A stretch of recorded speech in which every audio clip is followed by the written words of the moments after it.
Well, g'day, Jesse. Welcome to the show, mate. It's an absolute pleasure to have you on. Yeah, Pete, thanks for having me here. Okay, mate, can you tell us what it is you actually do? Okay, so I do lots of things, but I guess what's relevant to this interview is I'm an online copywriter. And what that means is I'm the guy who writes the words that sell products or services or seminars, usually on the internet, but also offline. So people come to me, usually speakers, business owners, entrepreneurs, internet marketers. They come to me and they've usually got a product that they want to start selling online, and they know they need to write like what we call a landing page or a sales page or even a product page that sells that product.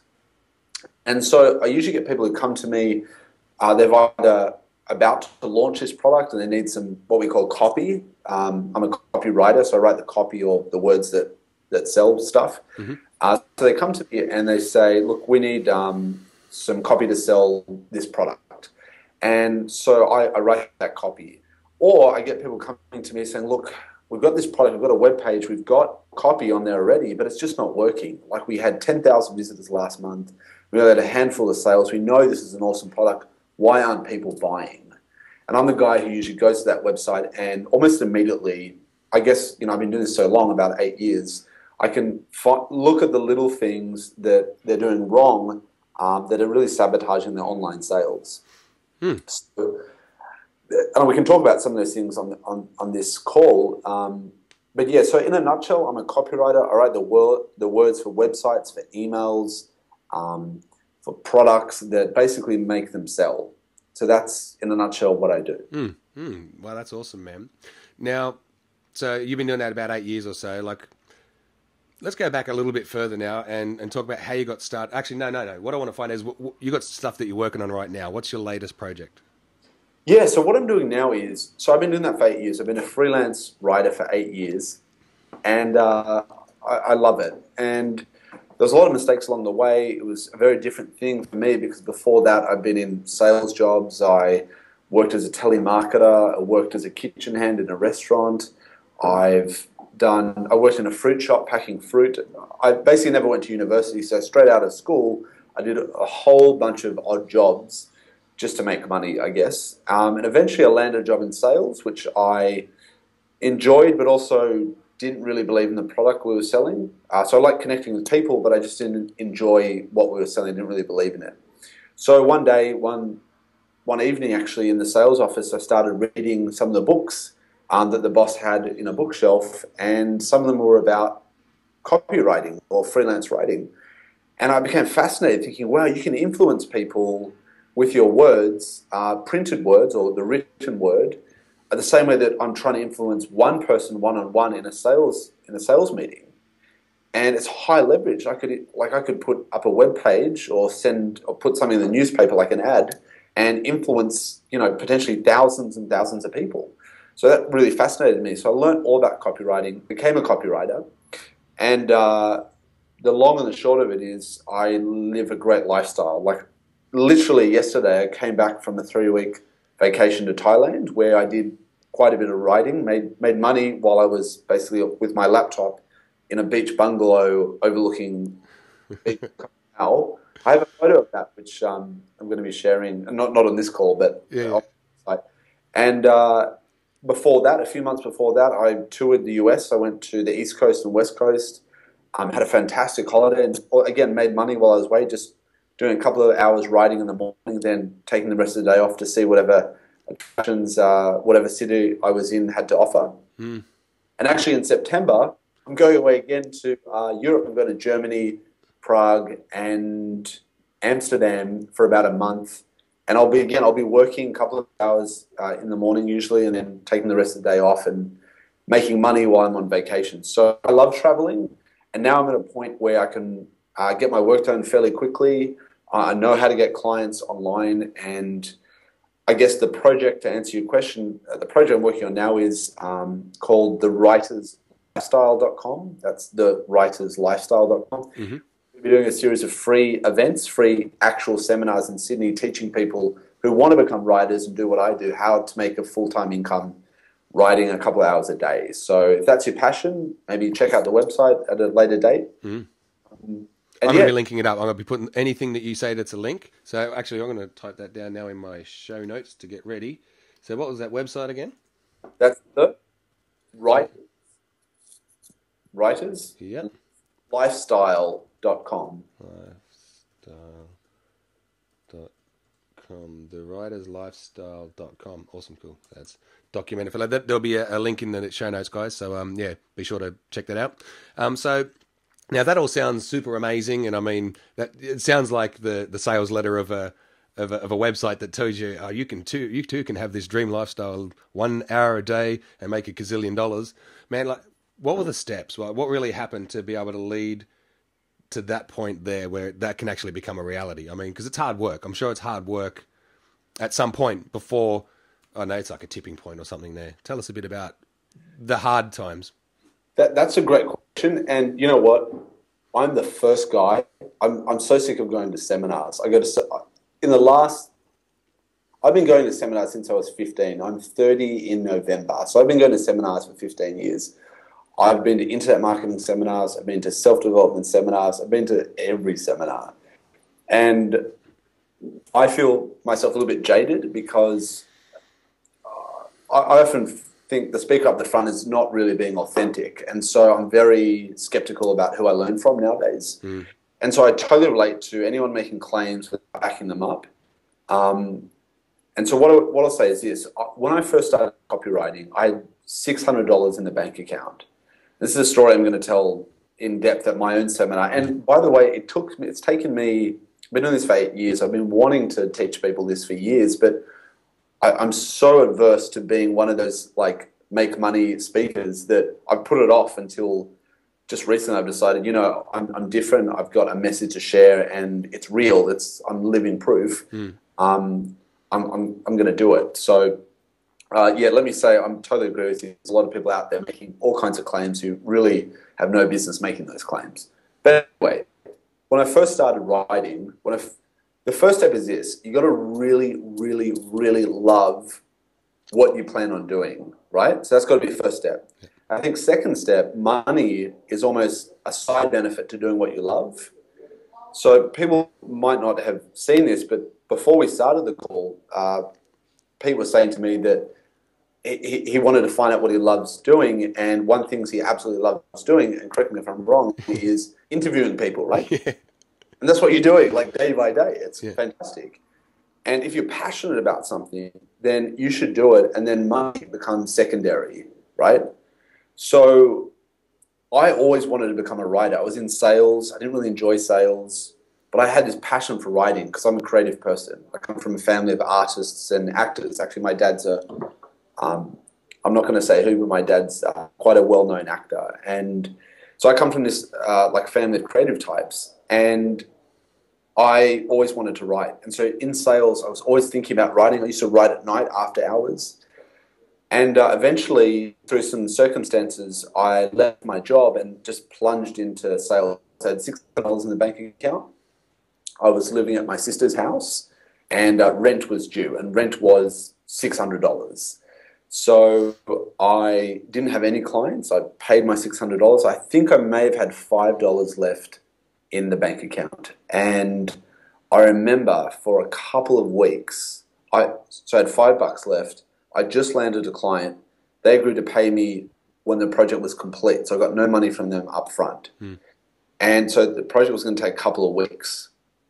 So I had $5 in the account for a couple of weeks. And how did I survive? Well, when I was invited, hey, you want to come out to dinner tonight? I said, no, I've already eaten when I was starving. Yeah.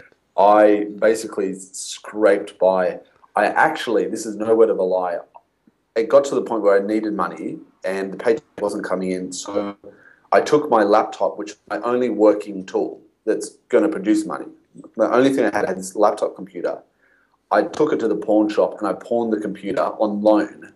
So you pawn it, meaning they'll give you cash for the computer. You come back, you pay them the cash you took and interest. So I gave them my computer, went back to the house. Now I've got nothing to work on. And so I went down to the library where the computer was free and I worked from there in word processing, working. And then at home, my sister would come home at night and say, hey, where's your laptop? And so, look, my friend's got it. He's putting some software on it, which is a lie. Yeah. Finally, the client paid, and I could breathe a little bit more. Paid, got my laptop back, continued working, and then just word got around that my work was good. There's not many good copywriters in Australia, and so that client sent me a referral. That new client sent me another referral, and suddenly work started coming in. I built a name for myself. I built a website, and then I learned all about marketing yourself as a writer. And so, man, I've suffered. Like $5 in the bank account is not a nice feeling. If you're stressed and worried all the time about what the hell are you going to do. So that was 8 years ago. And after about a year of writing, there was times there were slow periods and times that, as a freelancer, there are slow periods. It's not all, roses.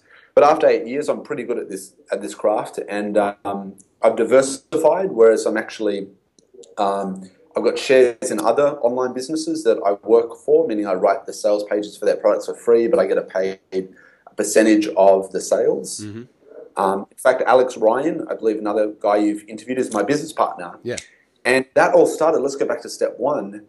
That business started because I met Alex one night. I thought, this guy's brilliant at, he had a special skill set, and which was dating at the time.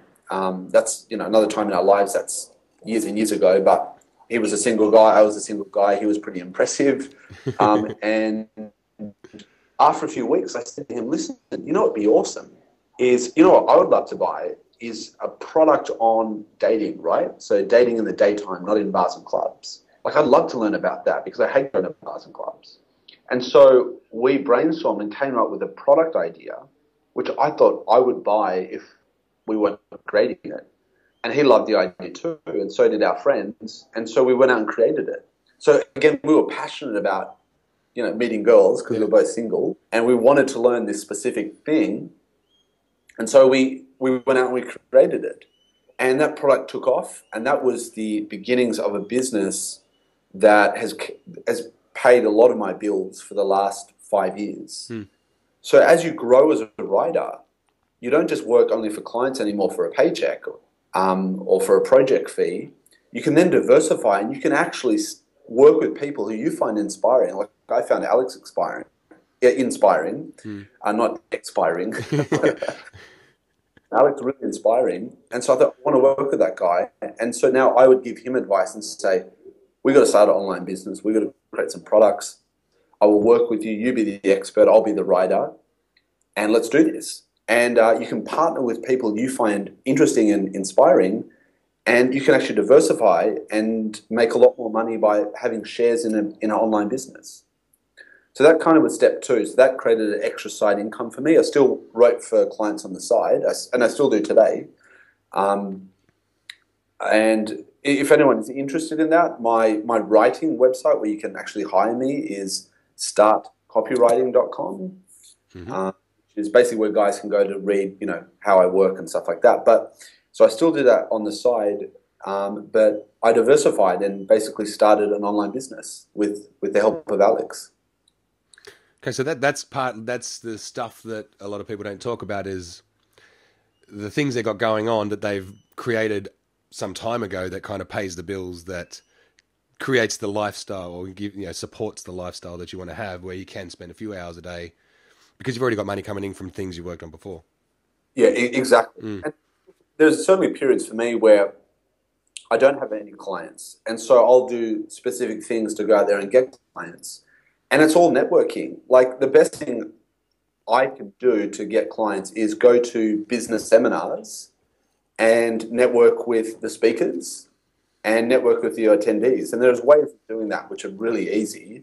Could you just give us a couple of tips now on how you would approach someone at a function? Because people go there to get clients, but that's not really the right approach. You don't go there to get a client and go, haha, now I've got you, give me money and I'll do something for you. What's your approach? I've got a couple of approaches. These have worked incredibly well. They're a little bit kind of entertaining approaches. Here's one way. You go to a seminar, and this works even for shy people. So if you're a bit shy about approaching people you don't know, this will work for you. And this has landed me, I can think of 2 big name clients that paid me, one probably $20,000 over a year of just writing jobs. another more than that. And this is how I landed them. This is the exact technique. You go to the seminar. There's a speaker on stage. It can be any speaker, right? It doesn't matter. Now, often a speaker on stage will say to the audience, all right, now we're going to have question time. Does anyone have a question? Always have a question prepared, right? That speaker. So you're obviously listening to their presentation. You might have some natural questions you want the answers to. What you're going to do is put up your hand or go to the mic if there's a mic. So request the mic. The speaker's going to focus on you and say, yes, question down front row or whatever. You then stand up at the mic and you say, hi, my name's Peter Montgomery. I interview people and I have this show, petermontgomery.com or whatever your show is. The petermontgomeryshow.com. I'm Peter. I specialize in whatever it is you do, which is interviewing people and all of that. My website's the petermontgomeryshow.com, and my question is blah, blah, blah. So what I would do is I would ask a question related to copywriting, okay? Yeah. Which is a way to basically introduce yourself to the entire audience through the speaker. So this is how I would do it. Put my hand up and say, g'day, so-and-so, whatever the speaker's name is. My name's Jesse. I'm a copywriter. I write for speakers and people with online businesses. And my question is, how do you write? How do you think that, and I'd ask something about writing, or I might say something like, what's the best way to make it relevant to their question? Now, here's what happens. They answer the question, you sit down, the next break happens, you get swamped. Yeah, I'm the copywriter. You've got a stack of business cards ready, bang, bang, bang, handing them out. I've been approached by speakers. Have you heard of a speaker? He runs the underground seminar, a guy called Yannick Silva. Yep. Yannick Silva. So I did that at Mal Emery's event. And people don't know this, but Mal Emery and I weren't on good speaking terms. No. But he was speaking, and it was his seminar, and I came with a client of mine who invited me, who had a spare ticket. And when Mal first saw me in the audience, like it was break time, and he walked past and he said, "What are you doing here?" Right? Yeah. On good terms. And he let me stay. He was cool. It was all good. He was just surprised to see me. And then he was speaking on stage, and it was question time. And I thought, okay, it's now or never. So I went up to the microphone, and he said, right, we've got one more person for questions. And there was a person in front of me. Yeah. So that person got their question answered, and I stood up to the mic. And he says, okay, Jesse, what is it? He wasn't happy for me to be. And I was authentic. I said, I just want to say Mal Emery is the reason I'm here today, and he's the reason I'm doing what I do, because if it wasn't for the mail order ad I read of his when I was 18 years old, I would never have known about copywriting, which is what I specialize in today. I write for speakers and products. Yeah. And I honestly wouldn't be at this seminar. I wouldn't be enjoying the lifestyle I had. So I just want to say thank you, Mal. Now, that came from the heart, and that was a true story. He really kicked off my whole entering this world, this crazy world of online business. And so in the next break, Yannick Silva, who was another one of the speakers, came up to me and said, hey, I was walking past. I was too afraid to approach him. He said, hey, you're the copywriter. I said, yeah. And I was so taken aback because it was someone... Yannick Silva, I know who it is, man. Like, yeah, if I was a copywriter, I'd be scared of him looking at me as well. And he, right in his own right. He said, hey, you're the copywriter. I said, yeah. He says, how much do you charge per page? And I was just starting out, so I didn't really know. Yeah. And I was also a bit intimidated, so I said, $5 a page, which I don't charge $5 a page. He goes, really? Are you serious? And I said, no, I'm not serious. I don't know, it depends. He goes, look, I might have a project for you. Have you got a card? Gave him my card, which you should always have. And about a week later, he emailed me and he asked me to write the bullet points for his, I think, second underground seminar product. Unfortunately, I was so swamped with work from other clients that I met at other seminars, I couldn't feasibly meet his deadline. So I missed out writing for him, which was a huge mistake. I wish I could have. Yeah. But the story illustrates what every person who wants to advertise their business should do. Go to seminars, stick up your hand, and introduce your business in a subtle way. Don't be too overly promoting, otherwise it'll be obvious. But just subtly say, my name is so-and-so, I do this, and my question is this, da-da-da. And I've done that at multiple seminars, and almost every time, I won't say every time, but almost every time I get a big name client or I get one or maybe two clients. So I go to as many seminars as possible, or I used to, not so much anymore because I've got clients, but that is a great, or if that doesn't happen, people come up to you, other attendees, and say, you're the copywriter, look, I can't afford to hire you at the moment, but I'd love to get your opinion on something. And then you might become business partners, or you might join a mastermind group and he might give you his products, which can help you in exchange for your copywriting. You know, you can do contra deals. So I have a skill set, which I've often traded, so I can learn other things to grow my own business as well. So doing contra deals is quite helpful as well. That's amazing, man. My head's still in Yannick Silver, man. Wow. That's awesome. You just never know who's going to be around, I guess. I suppose if he was one of the speakers, though, but I mean, you don't know who's actually in the room as well, like behind you, or, you know, it could be 200 people in there. You don't know who's there. So it's actually, Alex mentioned that you do that when you go to seminars. I completely forgot until you started telling the story. I was like, oh, that was you. That's right. I'll tell a very brief story to illustrate the point is, here's another thing. Here's how to network with speakers at events, right? Yeah. So first of all, if you're going to an event, read about the event and read about the speakers. If it's a multi-speaker event, read about all of the speakers and go to their websites and read about them, learn who they are and what they do. Then when you go to the event, you'll know them, because a lot of people in the audience don't know who the speakers are. In fact, until they actually get up on stage and speak, most people don't even realize that's a speaker. So sitting nearby them at lunch, they're sitting next to a great mind who they could be talking to. So most people do none of that research. They don't even know who's speaking half the time. But I've done the research. And I'll usually wait to one of the speakers is speaking, who perhaps I don't really care to see very much. Maybe he's just not relevant, or she's just not relevant to what I want to know. So when the seminar's happening, often many of the speakers will be out in the hallways, will be down at the local coffee shop, will be at the bar, not necessarily drinking, but just hanging out, or they'll be at the back of the room, sitting with the other speakers. What I'll do, when everyone else is watching the presentation, the speakers are alone, they're not being mobbed, I'll go and talk to them. And in the past, what I would do is simply walk up to them and introduce myself in a very casual but direct way and say, hi, Pete Montgomery, my name's Jesse Forrest. I just wanted to come and introduce myself.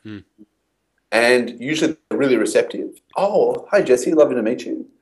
And I said, look, I just got to say, and then I would compliment them about something that I liked. Hey, just got to say, I witnessed the launch of your recent XYZ product. I thought that was excellent marketing. I was really impressed. And they'd be like, oh, thank you. Or if I had bought one of their products over the years, maybe even many years ago, I would say, look, a couple of years ago, I bought your XYZ product. It's a fantastic product. I really got a lot out of it. And they'd be like, oh, great. And so now you're on rapport with them.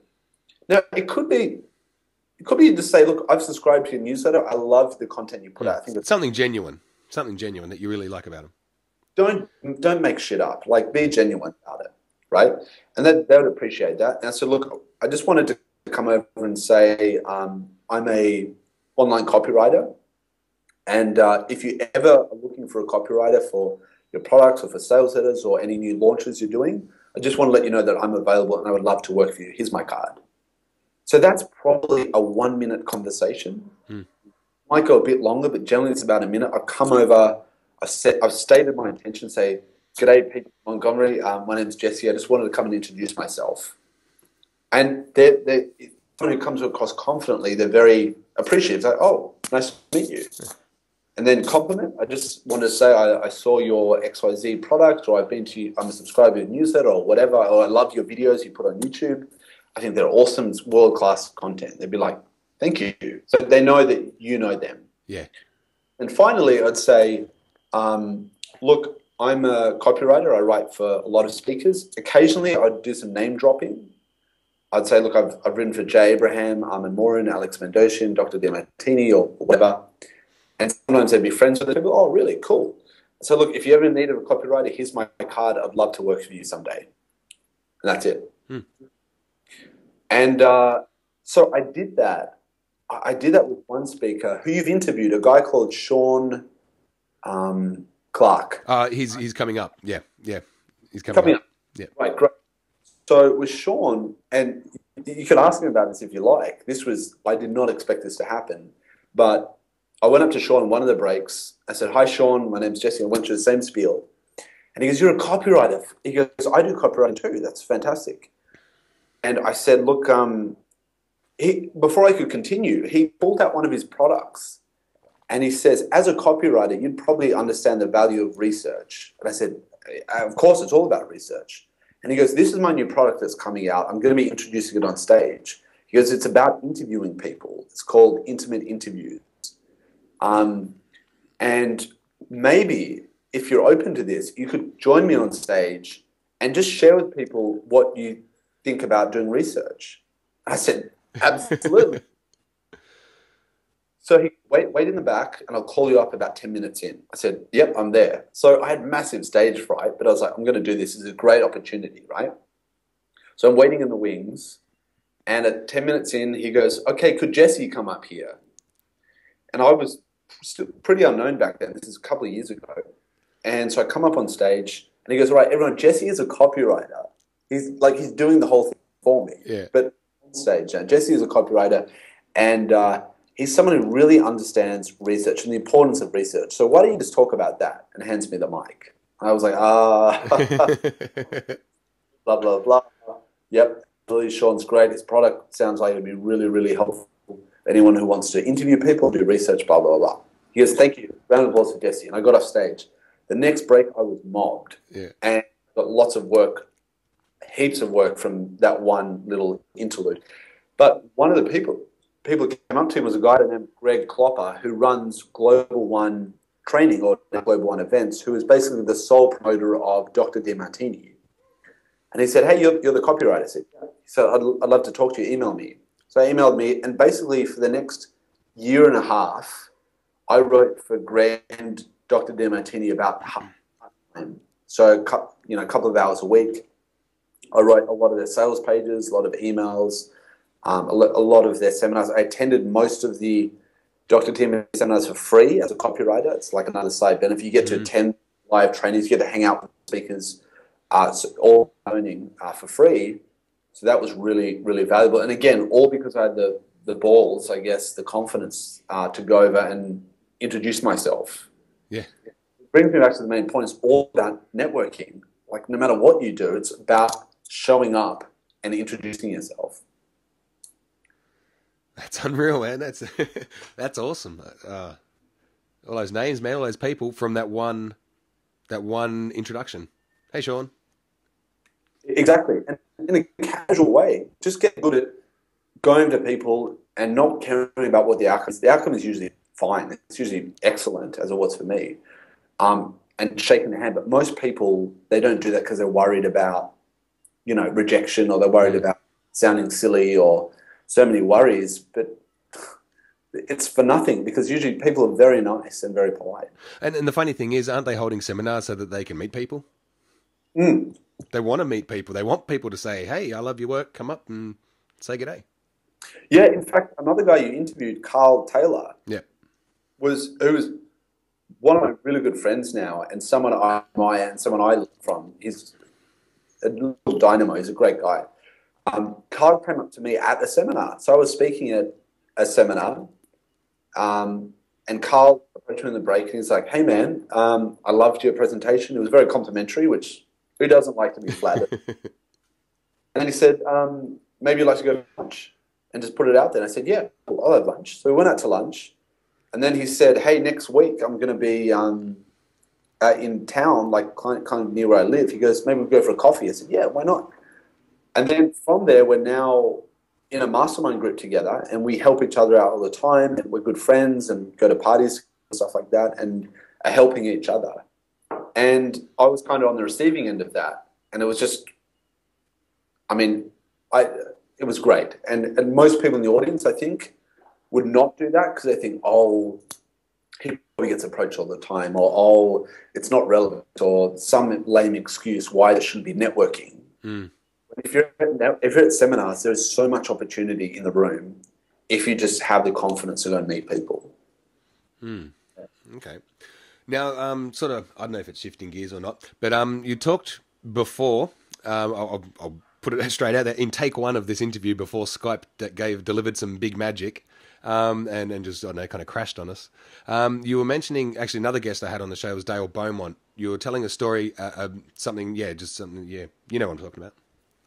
Yeah, so I think I was talking about either how I met Dale or, oh yes, I was talking about copy. So let's move on to, if you're someone who wants to sell stuff online, or you have a sales page already or a website up already, and you want to make more sales, this is kind of a story that illustrates how you can make more sales. So with every product, there's something unique about every product that the author of that product might not know, that they should know, because it can really help them to make more money. I'll give you an example. Yeah. So Dale hired me to write a landing page sales letter to sell his home study course, which was called Get Published Secrets. And it was all about, all right, if you're a wannabe author or an existing author and you want to get your book published into the bookstores and, you know, help it become a bestseller, then this course will help you do that. So there was already quite a few courses on the market teaching this. There was even one by the guys who wrote Chicken Soup for the Soul. I think it was Mark Victor Hansen. Yeah, Mark Victor Hansen. He had a course, and he's sold hundreds of millions of books and is very famous, very successful. So Dale was looking to compete with guys like that, and you got to have an edge. You got to have that unique positioning to make your course be as appealing or even slightly appealing compared to juggernauts like that guy, right? So there's got to be something unique about it. And so that's really important. And so this is what happened. So I interviewed Dale, as I always do. I do lots and lots of research in the beginning of any new project and try and get into the customers' heads. But as I was interviewing Dale, I asked him some questions. One of the questions is, why should people listen to you? What makes you an expert in this area? And he said, well, you know, I wrote a book when I was 19, and he talked about his achievements, and they was all impressive, but he made one offhand comment that I wrote down. He said, oh, and I was also, you know, I was dyslexic. I'm dyslexic, which for those who don't know, it means for some of the time you can't read. Like you can read, but often you miss even whole sentences. Like your eyes just don't see them. And I'm actually, I have like very mild dyslexia too. And so most people wouldn't think that an author, someone who authored 16 books, would be dyslexic. Like that's quite the, something you wouldn't believe, right? So the headline became, how a dyslexic author wrote, I think at the time was 8 best-selling books in 18 months. Yeah. And how you can do so, something like that. I'm paraphrasing, but get the point. So here's the thing with and that became a real selling point, because it said, you know, if this guy who's dyslexic can write books, then surely I can write books. And there was other things that made the product unique, but that was something that really stood out. Another example, I was writing a sales page to sell an eczema cream, and through my research, and this is what I did, the guy had tons of testimonials, but his website wasn't really selling very well. So I read all the testimonials. And a lot of people were saying that the reason they purchased was he had a money-back guarantee, so they felt safe purchasing. But his money-back guarantee was buried, like at the bottom of the sales page. It was like way down the bottom. You wouldn't see it unless you scrolled for miles. And so I said to him, well, I did a lot of tweaks, but I said, let's get that guarantee, put it right at the top, above the fold. For those who don't know, above the fold is when you first land on a web page before you start scrolling. It's like the first impression. It's what you see before you start moving around, right?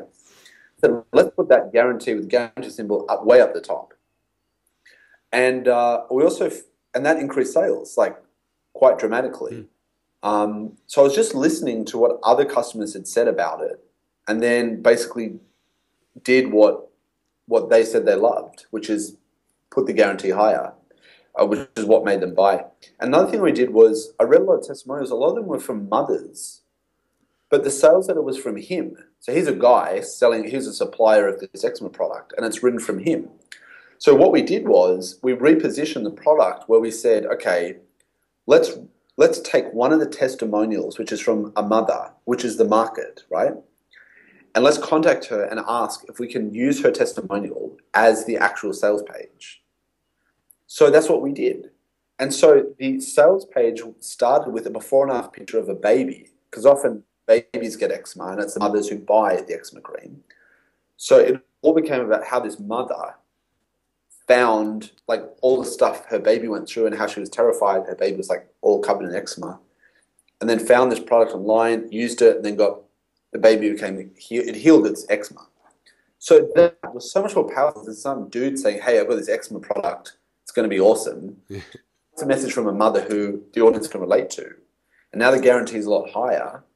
So, I mean, the testimonials on my website, which again is startcopywriting.com if you want to read it, but he says that sales increased, I think, 30 or 50%. And then the size of the order increased from increased 100 or 200%.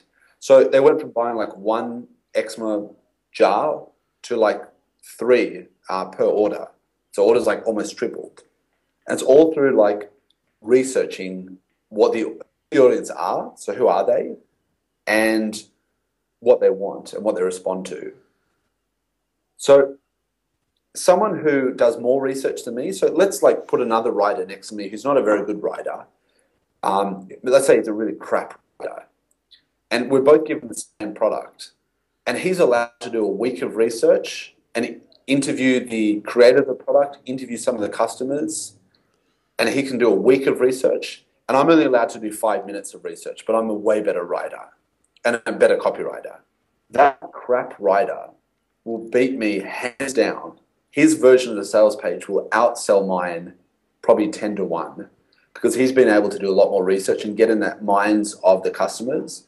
What I've only been allowed to do 5 minutes and I've got no time to get in their minds. So research is so like underlooked or overlooked, I should say, but it's like so important. How do you start doing the research? What's your first thing that you get a new job? What's the first thing that you think of? Great question. So there's things people can do. One thing you can do is go to Amazon.com. Let's take an example. Give me a book, like a non-fiction book. A non-fiction book.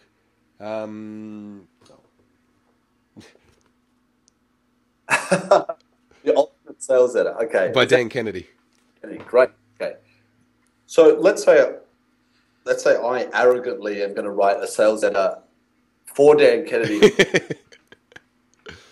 First thing I'm going to do is I'm going to go to Amazon.com. I'm going to go to the book section. I'm going to type in sales letters, advertising, or find like the category that book would be in. And there's probably going to be a couple of thousand books on advertising, marketing, copywriting, sales letters, which is relevant to that book. There's all these other books. I'm going to go to the best sellers in that category of advertising, marketing, copywriting. And I'm going to go to the reviews of the most best-selling books in that category. So that there's another one it's called Web Copy That Sells, right? I know that that's related to that book. It's also how to write copy, sales letters. I'm going to read all the reviews for Web Copy That Sells because in those reviews, people are going to say, they're going to tell you why they bought that book. They're going to say, I've struggled with writing copy for years. I don't find myself much of a writer, so I was really like hankering to get a book to teach me how to do it. I've already learned some things, right? Yeah. I'm going to read the names. Is it men or is it women, right, who are writing these reviews? So now I'm starting to understand the market. So I'm going to read and get info from actual buyers of my competitors' books. So if I'm Dan Kennedy, I'm going to do that so I can learn about why actual customers are buying their competitor's book through the reviews. The next thing I'm going to do is go to 43things.com, or you can also go to Yahoo Groups, but 43things.com is pretty good. And hopefully there'll be a category on 43 Things, by the way, is basically a place where people write down their goals, and then they can join groups of other people who have the same goal, and they all discuss achieving that goal. Like stop smoking is a big one, or write a novel is a big group. There'll be like thousands of people in there. And then there'll be people in that group who've achieved the goal, and they'll become stars of that group, write like almost a journal about what it took to achieve that goal. So what's going to happen is I'm going to go there and listen to the audience. I'm going to listen to the market. I'm going to read a lot of those entries. And I'm going to learn a lot about my audience, the people I'm trying to sell to. So I'm doing my homework. I'm doing my due diligence. And most copywriters don't even do this. They'll just write in because they want to get the paycheck and they want to finish the project quickly. But then the sales letter will flop and then they won't be hired again, which unfortunately many copywriters, that's the case. Because they just make all assumptions like, oh, I know about sales letters, I write sales letters, or, you know, I know about this product, it's obvious, it's all about, you know, marriage or relationships, but they don't know. They don't know intimately that market. Another thing you can do is read your competitors' sales pages. And I still do this, and I'm not reading it so I can copy what they're doing. I'm reading it to get ideas. So they'll say things that I might not have thought of, or they might, you know, there's just stuff you can take away from there. You never cut and paste people's work into your own sales letter, but you want to get a feel for how they're influencing their market. So they're like 3 really good ways of doing your research. But me as a writer, I'm lucky because I'll just interview the creator or my client, the creator of that product, the author, or, you know, whoever they are. I'll interview them and ask all the questions I want to ask. There's some really good tips there, guys. I've just jotted down there while you were speaking, 43 Things. That's definitely a website I want to check out. I'm going to link that up in the show notes as well so people can go find that easily. And what was the other one? Yahoo Groups. Yahoo. Yeah, I don't use so much. I mean, you can mention it. But it's there. Yeah. Yahoo Groups is something they can do. Yeah. Definitely 43 Things and Amazon.com. Amazon. Oh, no, Amazon. I'll just write it down so I've got it. So Amazon. Yeah, that's mad. I like the one about going to the competitors' books and getting the reviews and then picking out like bits of ideas and copy from there, plus seeing if it's a woman or a man writing it. So it's like it really starts to define a group of people who are into, and not just like a demographic, but it's like, there it is. They're telling you, hey, we like this. They're putting their hand up and they're saying, pick me, almost. Yeah, exactly. And what you find commonalities, you'll start to see patterns of people saying the same thing. Mm-hmm. You might start to see with the pain that they're, let's say it's with sales letters, like How to Write Sales Letters, Dan Kennedy's book. Then people might start saying, you know, I never thought I could write, or I'm a terrible writer. And you might see that's like a common thing that they say. Or I always get writer's block. You see that coming up all the time. You're going to write that down in your notes. And you're going to actually plan to write your copy by doing your research and taking notes. And sometimes I'll write down frustrations. And I'll write down like as many things I can find that the market are telling me that they're frustrated about, that's relevant to that product. So if it's a book about how to write sales letters, then it might be they get writer's block. It might be that they, you know, run out of ideas, or it might be that they never have the time to write. So when I'm writing my copy, I can be like, do you ever experience writer's block when writing a sales letter? Yeah. Do you ever get stuck for ideas and don't know what to write next? And I know what troubles them because they've told me inadvertently in those reviews. Okay, can we talk a little bit now about the magic of copy? So as you're going through it, how important, say, structure is, the order that you kind of place your statements and your maybe testimonials and different things and little, I don't even know what you call it, little credibility boosty type things that go through there. Could you talk a little bit about that and how important it is to get that kind of thing right? There's probably not like a right structure, but a more effective structure. Yeah, absolutely. So I guess a general structure I can give people. Yep. Most people would be familiar with this because you've seen stuff being sold online. But the general structure of a sales page, I'll talk about it now, and then I'll tell you about probably the most important things that you should have on your sales page. So the general structure, first we have, it goes like this: headline, So there's a headline at the top, and then underneath that there's usually a sub-headline, which means a smaller headline. And the headline obviously is there to grab people's attention. It's the most important thing of any sales page. Then under that is a sub-headline that kind of expands on the headline.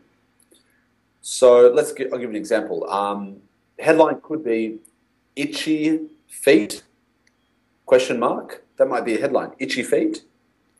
And then the sub-headline might be new revolutionary cream stops itchy and irritable feet in 2 days. So it's expanding on the headline. So headline, sub-headline. Then we sometimes have, we always have, I guess, the opening paragraph, which is secondary in importance to the headline. Because have you ever been reading a newspaper and you see a headline that really grabs you? You know, it might be naked housewife accused of murder. And you're like, whoa, read that.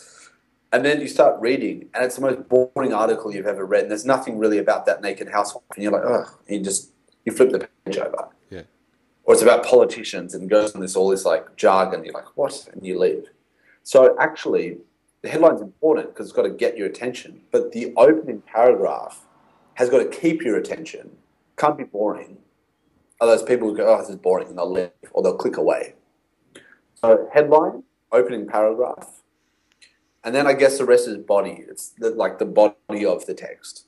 And in that body, we want to do a couple of things. We want to tell people why we're an expert on whatever topic we're talking about. So I call it copy chunks. So or copy paragraphs. One of them's got to be, and I often will just write, why should you listen to me? Or who is Jesse Forrest and why should you listen to me? And I'll list all my qualifications in like a very, like a story-like fashion. So that's important to tell people why you're an expert, why they should listen to you. And then there's why your product is unique. So you got to explain why your product is different and unique and better to all the other ones they might be browsing and looking at. So that's quite important too. So I'll spend like a couple of paragraphs on explaining why the product is different. I might say, why is XYZ product different, or how is XYZ product different to all the other products out there? And then I'll be like, you know, these products do this, like the eczema cream. I'll say, look, most eczema cream have harmful chemicals that can actually make the eczema worse, and they're prescribed by doctors who make a commission from selling those products. Whereas this product is all natural, there's no chemicals, there's no doctors involved, and it works in like 15 minutes as opposed to weeks or never. So like I explain the differences. And then of course you want to explain what the product is and what it does, and that's important. If it's a book, I'll often have a lot of bullet points. I'll have a lot of bullet points there that basically go into detail about what they're going to learn or the benefits they'll get if they buy the product. And often bullet points are like mini headlines. They're like, recently I wrote for a guy called Rick Otten about how to buy a house for $1, and which is a great title. And some of the bullet points were like, the 5 words you should say to a real estate agent to find out the real price of the property. Yeah. Right? So it's intriguing. So I'll write little bullet points like that to explain what's in the product, what they're going to learn if they get it. And then, of course, you want to make the offer. And the offer is usually things like the guarantee will be in the offer. You know, is there a money-back guarantee? That's got to be in there. I'll have the price. And when I say price, I'll have like the price, but also I often have scarcity. And in the scarcity, I'm going to explain why they should order now, which is important. So I guess the structure is kind of like this. When people go to a website, they're thinking of, why should I spend time here? So we all go to hundreds of websites a day. And if it's a product selling something, the first question we're like, should I spend my time here? So we want to get their attention with the headline. Then it's like, this is interesting, but should I actually stay here? Then we want to keep them interested with the opening paragraph. So now they're like a little bit interested. The next part is they're thinking, okay, this all sounds good, I like it, but who is this person selling this? So now we want to explain who that person is. So naturally, the sales process is just naturally convincing the person what they're already thinking, right? It's entering the conversation in their mind. Then they're like, okay, I believe this person, I like this stuff, what's in the product? So now I'm going to explain what's in the product, what they get. And then when it comes to the offer, I'm going to offer free bonuses, usually no more than 5. Any more than 5 is overkill. Then I'm going to tell them the price. And with the price, I'm going to explain why that price is a great deal. And that's as simple as comparing, let's say you're selling a book for $30. You want to compare that to something more expensive, so $30 sounds even cheaper. Or if you're selling a course at $2,000, I'm not going to say the price is $2,000. I'm going to say, look, if you were to go and learn this skill on your own, like I did, it took me 10 years, or let's say copywriting. To become a copywriter, it took me, I learned it 8 years to get to the stage I am today, thousands of hours, and I personally invested, let's say $10,000 in learning this skill. So I've said that first. However, you can shortcut the learning curve and learn like all of my best tips on writing and be personally trained for me for just $2,000. So now that price of $2,000 doesn't seem as big as it actually is because I've compared it with another price. Often like people selling you things in stores, like if you go to buy a suit, like I recently went and purchased a suit, and you walk in there and they say, look, let me show you a collection of suits. And they'll start with the most expensive one. This suit is $5,000. And you're like, whoa, okay. So feel the fabric. It's fabric. You're like, yeah, it is. This suit is $4,000. You're like, oh, this is it's nice too. But in your head, you're thinking, I can't afford that. That's way too expensive. They come down. Now, you might have gone in there thinking, I only want to spend $500 on a suit. But they've shown you the most expensive ones. And look, this is a $500 one. You could buy this. But this one for $800, feel the fabric. It's just so much better. Look at the cut. It's a better cut, isn't it? You could go to the $500 one. It's not bad. But this $800 one, man, see the difference? And so that's going to convince, you're not tricking the person. You're educating them about the options. You say you can't afford the price on your budget. That's fine. Buy it if you like. But I'm showing you this one. I believe it's a much better quality suit that will last a lot longer than the $500 one. So the choice is yours. It's called price comparison. I do that in sales letters as well. Yeah. And then people are like thinking, okay, the price is good, but what if it doesn't work? What if I don't like it? And then we have the money back guarantee, which is a must. And the longer the guarantee, the less people will ask for a refund. No, this is human nature. So I make guarantees minimum of like 60 days or even a year. We've offered lifetime guarantees, which are very effective.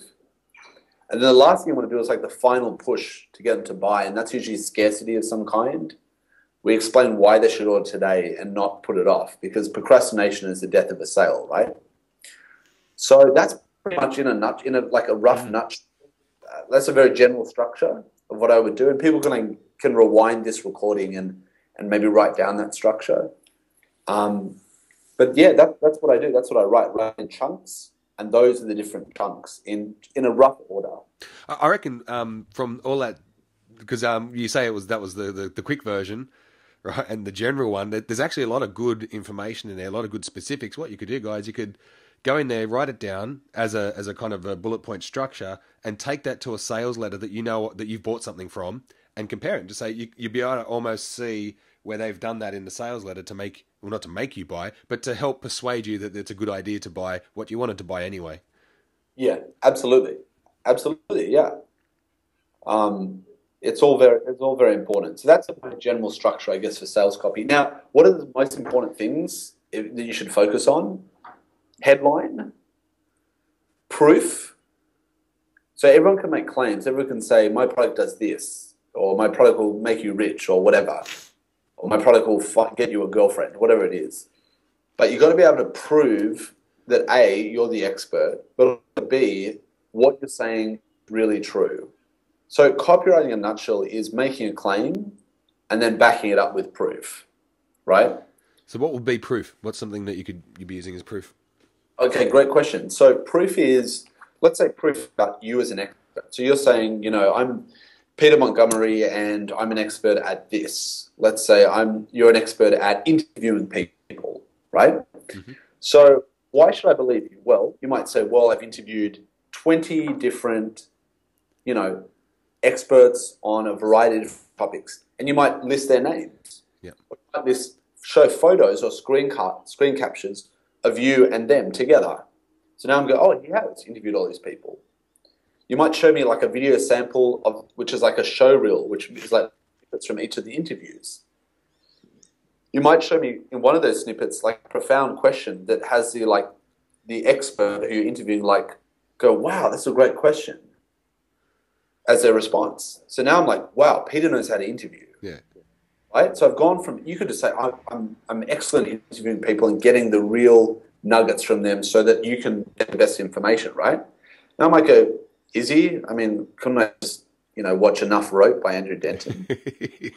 Show all that proof that's undeniable because it's screen captures, it's videos, snippets. Now I believe you, right? So proof is very important. Also, a lot of the experts write for, I ask them things like, have you been on TV? Have you been in newspapers? Have you been interviewed on radio? What are your accreditations? What are your qualifications? And usually they'll have a ton of them which they're not using on their website. Yeah. I'll use photos of them speaking to large crowds. If they've won any awards, like some of them do, I'll show photos of the awards. If they've authored books, there'll be images of the books up there. And I'll spend like a couple of paragraphs of just saying, they lectured at this university, they have this qualification, they spent 20 years working for the bank or whatever it is. And now this person's like, okay, that's an expert. Now, when it comes to proving that your product can do what it claims to do, let's say it's like, making money trading the markets or something, then the way you do that is testimonials, the way to prove this product does what it says it does. Another way is to show results. You might show an actual screenshot of a trade you did with the indicators or the chart or wherever it is. There's all kinds of things, but you want to show the outcome that your visitor or your prospect wants. You want to show that being realized. If it was how to get a girlfriend, you might have testimonials from guys with their photos of them with their new girlfriends, right? Yeah. And so that's going to prove, okay, this product, there's something to this, and it becomes more desirable as we prove our claims. But think about it in your own common sense. Like if you're assessing a product, think, what would make me want to buy this? I'd want to see this, or I want to know this, and this. And think about yourself. Start questioning and analyzing like some of the sales pages you read yourself and seeing how you feel when you read them. So that's what I did for years. I just read a truckload of sales letters and started to think, wow, they all seem to always explain who they are. I wonder why that is. Maybe they need to do that to show, I didn't understand at the beginning, but I kept seeing patterns, and you'll see patterns too. Why they always talk about they never actually tell you the price until last. Why is that? They always show bigger prices first, and I kind of figured it out. And, I've written hundreds of sales letters, so you kind of fine-tune your craft. But the last most important thing, of course, is the price and the offer. If you're offering more bonuses than the next guy, and it's pretty much the same thing, they're going to buy it from the guy who gives them more stuff. If he has a longer guarantee that's worded better and it's just goes into much more detail, they're going to trust that guy more. So that's very important too. Okay. So how do you actually determine what a price is, a value? Is that handed to you, or do you go, look, I think you should be selling this for this much? Like how much is your involvement in that actual price decision? Well, usually I don't. I often consult with my clients a lot, but usually whatever price is listed, that's the price of the listing. I can't really control that. Yeah. But I might make suggestions like, oh, okay, that's too cheap. Like occasionally they sell it for too little, and I say, look, this seems like really low, inexpensive price range. People might question the value so low. Why don't you double your price? Yeah. So even the price can add credibility to a product by raising it or something. Yeah, take this for example, Peter. If you were in a computer store shopping for a laptop, and you didn't have a brand in mind, you didn't care if it was an Apple or a PC or whatever, and you're looking around, and let's say most of the computers are around $500, and then the salesman goes, yeah, these are good computers, but what about this one for $100, right? Yeah. You're going to go, why is it only $100, right? Yeah. Or if the computer was $2,000 and then it's discounted and now it's like $200, you're going to say, what's wrong with it, right? Yeah. So it's really important to have a price that reflects the value, because anything that's too cheap, that you don't want to do that, because it doesn't reflect the value of the actual product. Yeah, or the other thing is too, if you're seeing something there for $500 and they go, oh, but there's this one here for $1,800, or there's this one here for $900, it's just like, oh, that's a bit more. That one's a bit better. That's $400 better. Well, that's right. So we've got this idea in our heads that price reflects quality. Yeah. Assume that whatever's the most expensive is also the most, that has the highest quality. Like luxurious items are usually like, thousands of dollars, right? So we've been conditioned to believe expensive equals great quality. That's not always the case, is it? Mm. So price is a funny thing, but generally you want to be like at the same price level as your marketplace, but maybe slightly lower. People do buy on price. If it's out of their budget, they're not going to buy it. But if it's low, they question the value, that's not a good idea either. Price is a huge decision for people, obviously. Okay, man. Now you got an event, or you're going to be running events, teaching how to do what you do, like what you've just kind of gone through now. Could you talk a bit about what's going to happen at your event, what people can expect, what they can get, and yeah. Absolutely. Thanks for asking, Pete. So if you're someone who enjoys writing, if you're a creative person, if you love writing, if you've always wanted to write more and perhaps make an income from writing, then this event is for you. It's for creative people. It's for people who want to become writers and make an income working, a couple of hours a day or even full-time if they choose. So the event is called The Writer's Lifestyle. And I'm going to be putting up the page in the next couple of days. So maybe by the time you see this, it'll be alive. Mm-hmm. If it's not, check back in a few days. But you can find out more information from thewriterslifestyle.com. And it's going to be a free event with me as the only speaker. And I'm going to basically be explaining how I do what I do. And also, if you choose, how to become a copywriter as well, writing for businesses, which is obviously a huge industry who are thirsty for writers to do the writing for them. And you can be that person and I can train you. So that event, and yeah, I'm going to be running them in Sydney and then maybe next year around the country. But the next one will be in Sydney. Awesome, guys. So the links for everything that Jesse's talked about today are going to be below, but the most important one I think I want to get you guys to go to is the writerslifestyle.com. That's the one to get to his event and get in touch with him. And when he calls out to you, a question, be the guy to stand up and go to the mic and say, say your thing and use his tip for networking. Well, right at his event. Use it against him. Use it at his at his event. I've just got a thing stuck in my throat.